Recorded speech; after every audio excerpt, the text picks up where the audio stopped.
Okay, when you begin to talk about fall weather here in the Tennessee Valley, the first thing that comes to an awful lot of people's mind is hip hip hooray. It's time for the Praters Mill Country Fair. And this year is a big one for the fair because they've crossed the 50-year mark. They're into year 51. And we have 3 people here who are eager to invite you to come on over. We're so happy this morning to welcome Janet Cochran. She is the board member here. Marilee Shackelford and Dud Dempsey over at the table are 2 of the more than 150 vendors who will be represented at the fair October 8th and 9th. So good to see you all.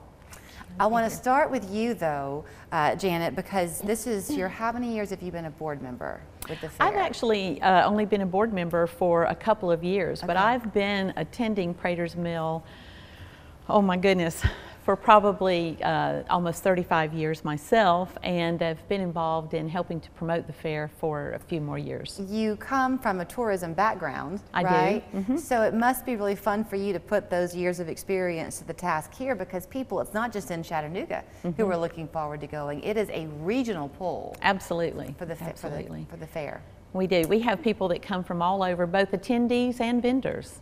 So this year it's the 2 days, October 8th and 9th. I can't remember, when you come into the fair, is there an admission fee that you pay when you get there? There is. The admission is $10 for adults, but kids 12 and under are free, so it's just perfect for the whole family to come. We have a lot to do for kids. We have some, face painting, pony rides, other things that kids enjoy, plus just the historical aspect of the fairgrounds. You're right. Now, is the mill operational? It is operational during the fair. Okay. Built in 1855, so the whole reason for the fair is that it began as a fundraiser to restore the old mill, which that did happen, and it's now on the National Register of Historic Places, and then during the fair, the mill is open, operating. You can watch it grind corn, take home a bag of cornmeal, and take home some other goodies too. So let's bring Marilee and Dud into the conversation, because this is amazing what y'all are doing. Marilee, I'll start with you because you're closest to me. Your beautiful Christmas trees and things that you have there, you're making all of those by hand. Yes, I make all of these by hand. This one right here is acorn based. It's on a paper mache form, hot glue, fill in with twine. My second Christmas tree, hickory nuts. I fight with the squirrels to get these hickory nuts. It's just beautiful, and so as intricate as those are, as the camera pans down, because October 8th and 9th, the Halloween decorations are just beginning to come out, the fall decorations. The pumpkins, what a beautiful centerpiece for Thanksgiving. Pumpkins are amazing. These have been my biggest seller for the last year.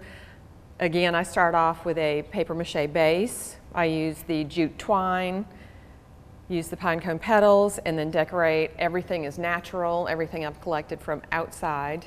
It's fun. It's a lot of fun. I have one time in my life where I remember my older daughter was in 4-year-old kindergarten, and I was the homeroom mom, and I made some craft, something, out of like dogwood berries and pine cone needles, or not pine cone, you know what I'm trying to say. What am I trying to say? Those things. Those things. It looked like my daughter had done it, not me. It was so bad. So how in the world you can do that? How long will it take you to make one pumpkin? It takes probably tops from start to finish a good 4 to 5 hours. Okay, that's a long time. Good 4 to 5 hours. Talk about the ones you have that are the crepe myrtle. I think that is so interesting. Okay, so I have here, these are ornaments for your Christmas trees. These are made out of the crepe myrtle pods, spray painted, decorated, ribbon on top, and you just hang them on your tree. That's a labor of love too. It okay, is. If we're talking Christmas ornaments, then Dud, let's bring you in, because your ornaments are beautiful anyway, all those Santa Clauses that you make, but you don't use a mold. No, I do not. Each one is totally handmade.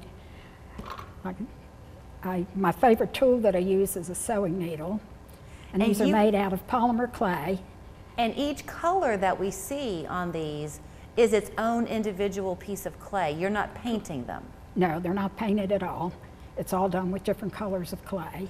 What's your background? How did you get started in that? I used to make the bread dough ornaments, and then I had some that disintegrated, and then I found the polymer clay and started working with it, and I like it much better. Why? And by the way, I picked one up expecting it to be heavy. It's not heavy. No, they're not heavy. So, but are you, like, would you describe yourself as an artist? I would. I guess, you know, kind of self-taught. Self-taught. Yeah. Did you just stumble upon the polymer clay? Or I did. I was looking for something to replace the bread dough, and I picked up the polymer clay to try it and really liked it, and have been using it ever since.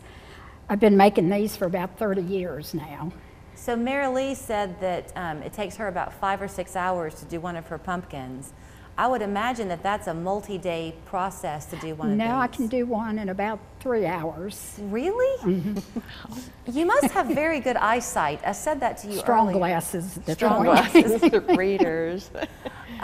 They're just lovely. Okay, so Mary Lee, you seem to have connections all over the place. Is it your sister who lives in New Hampshire? My entire family is actually in New Hampshire, and she recently retired, but she owned the Elegant U, and basically it's wool yarns, so on and so forth, and she was selling my dryer balls for me. Those are massive dryer balls. Those are big balls. They are. They are. Now, you mentioned that those are not scented. Do you make ones that are? No, I do not make scented ones, only because I've had this great fear of the oil getting onto my clothing. Yeah. And sometimes that can be difficult to get out. So mine are not scented. The majority is wool, but I also do a lot with the llama and alpaca. And for people who aren't using the dryer balls, they're beneficial, aren't they? Because especially if you have something that needs to be kind of fluffed up. Yes. It does a great job. Yes. Helps to reduce dry time, helps to remove wrinkles, static electricity. It does a lot for your laundry. So y'all both have been coming to the fair for a good long while.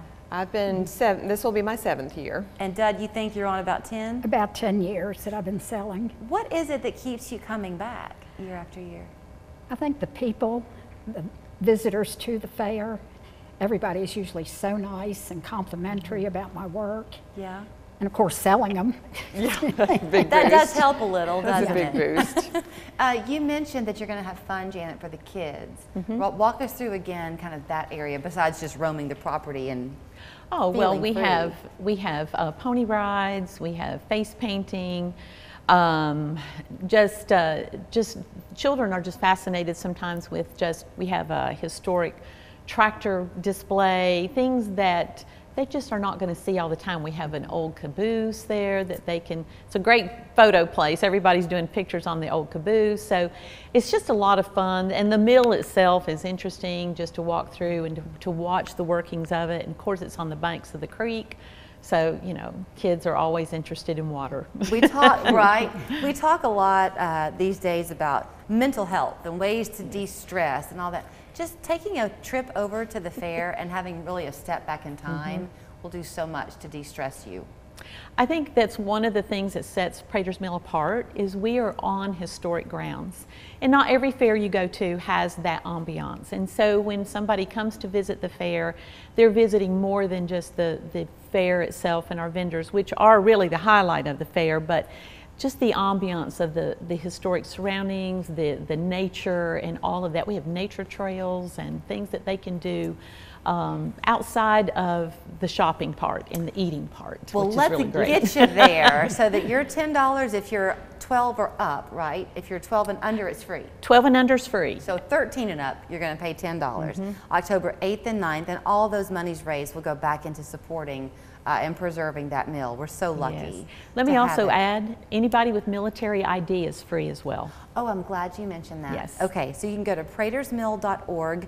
Their address is technically Dalton, Janet was saying, but they're about 10 miles north? We're about 10 miles north of Dalton, and we're about 2 miles east of Barnell. As the crow flies. Absolutely. Thanks, all three of you. Okay.